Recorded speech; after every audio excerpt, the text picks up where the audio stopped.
Des belles idées, on en a tous les jours dans notre boîte à idées. Aujourd'hui, on va voir comment la lecture permet la réinsertion des détenus. Regardez.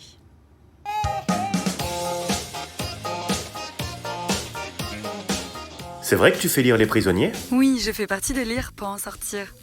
Lire pour en sortir est une association qui propose de favoriser la réinsertion des personnes détenues grâce à la pratique de la lecture.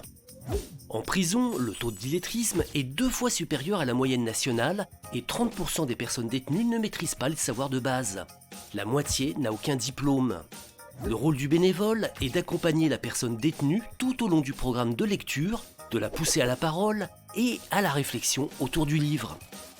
Le bénévole doit être disponible 2 fois par mois minimum en semaine pour se rendre en prison. Marie-Claire est retraitée, elle s'est engagée à lire pour en sortir et elle en tire beaucoup de satisfaction. J'ai rejoint l'association car derrière chaque détenu se cache un être humain.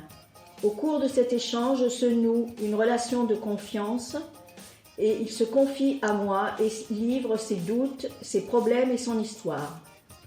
Les détenus choisissent les livres que pour ma part je n'aurais jamais lus. Ça permet pour moi aussi une ouverture et un échange. Je peux dire que jamais je ne me suis sentie en danger et que j'en oublie l'environnement et le contexte. Si vous aussi vous voulez aider des détenus à se réinsérer grâce à la lecture, rejoignez l'association Lire pour en sortir. Lire pour en sortir, on en parle aujourd'hui avec Valérie Mousseyeff. Bonjour Valérie. Bonjour Kat. Bienvenue grâce à Skype sur le plateau d'Ensemble C'est mieux. Vous êtes la directrice de la maison d'arrêt de Grenoble. En octobre dernier, vous étiez là à mes côtés et vous nous avez parlé de cette opération, cette belle initiative Lire pour s'en sortir. Est-ce qu'on peut considérer que la lecture est comme une bouée pour les détenus qui s'en emparent ? Absolument, Karine. En fait, la prison, on est d'accord, est vraiment une rupture sur un passé, sur une expérience.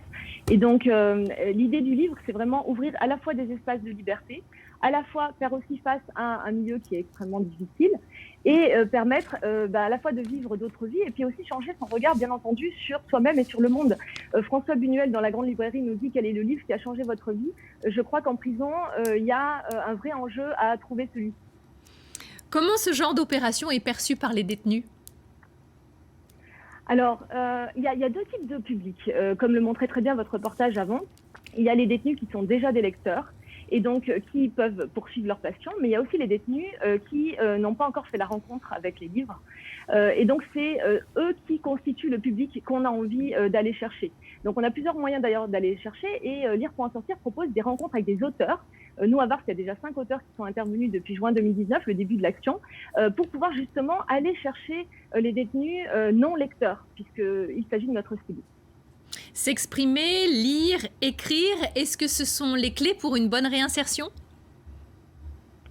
Oui, alors on sait que l'administration pénitentiaire a comme objectif prioritaire la lutte contre les violences. C'est un objectif fondamental. Lire, c'est aussi acquérir des nouveaux mots.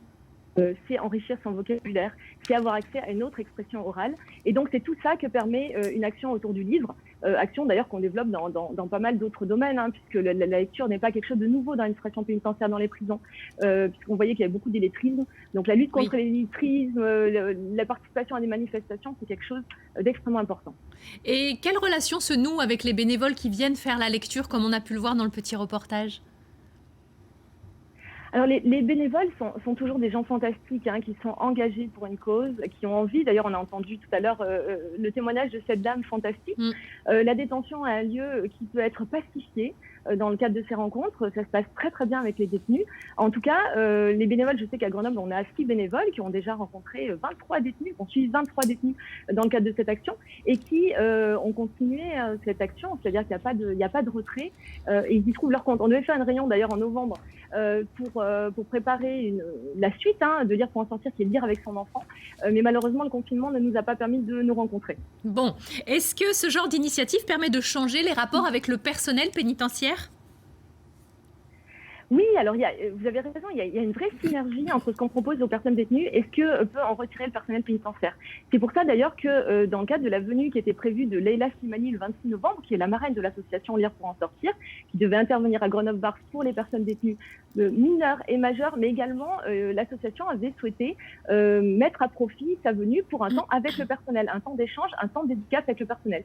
Donc on voit qu'il y a toujours le personnel aussi qui doit être investi et engagé dans ce type d'action. D'accord, Valérie, alors la lecture, c'est bien, mais je crois, maître, qu'on met aussi les animaux dans les prisons aujourd'hui. Absolument, l'administration pénitentiaire a permis de l'introduction, alors pas dans tous les centres, mais dans certains, d'animaux domestiques pour permettre justement la réinsertion sociale, le contact du détenu avec la sensibilité animale et par voie de conséquence, la sensibilité humaine.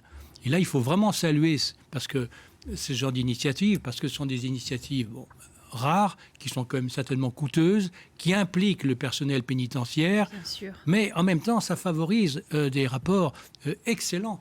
Et une nouvelle fois, l'animal domestique est vraiment au cœur de notre vie. Valérie, est-ce que c'est le cas dans votre maison d'arrêt à Grenoble ? Oui, c'est le cas. Alors, c'est vrai que Maître a tout à fait raison. On utilise les animaux. Moi, à Grenoble, par exemple, il y a des chiens de traîneau, des huskies qui viennent et qui sont, avec des ateliers d'animation qui sont organisés par l'USN2, l'unité sanitaire de niveau 2, qui est l'unité psychiatrique, pour établir le lien entre l'homme et l'animal et donc en corrélation entre les hommes entre eux. Il y a également des chevaux qui interviennent dans plusieurs établissements. Donc, on voit que l'administration est pleine de créativité pour trouver tous les moyens possibles pour offrir la meilleure réinsertion qui soit. Eh ben, c'est formidable. Merci beaucoup, Valérie, avec votre beau sourire. Voilà, vous nous donnez une belle image du personnel pénitentiaire. Merci mille fois. Merci à vous. Je vous en prie.